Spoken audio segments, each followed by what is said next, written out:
স্বাস্থ্য অধিদপ্তরের নিয়মিত বুলেটিনে জানানো হয় ২৪ ঘন্টায় নতুন করে ১৮,৪৯৮টি নমুনা পরীক্ষায় ৩,৮৬৮ জনের দেহে করোনা ভাইরাস শনাক্ত হয়েছে এবং এ পর্যন্ত শনাক্তের হার ১৮.৭২%।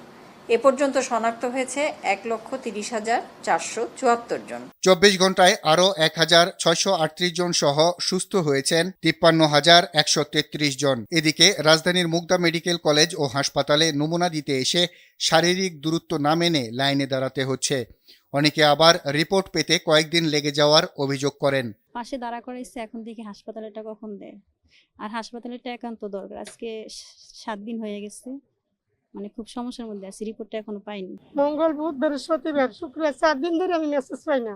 আমার হাজবেন্ড অসুস্থ, উনি বলছি, তারা বলছে যে 1 সপ্তাহ পরেও যায়, সমস্যা নেই, সমস্যা থাকলে তাড়াতাড়ি যায়। হাসপাতালের পরিচালক দাবি করেন নির্ধারিত সময়েই তারা রিপোর্ট দিচ্ছেন, তবে জনবলের সংকট থাকায় অনেক সময় কিছু সমস্যা হচ্ছে।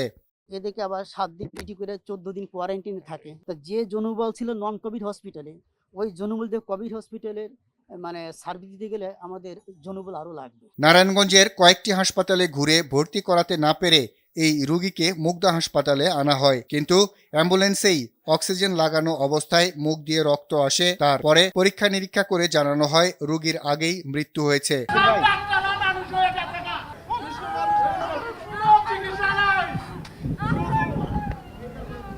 করোনা চিকিৎসার জন্য নির্ধারিত কুর্মিটোলা হাসপাতালেও স্বাস্থ্যকর্মী সংকটের অভিযোগ করলেন রোগীর স্বজনরা।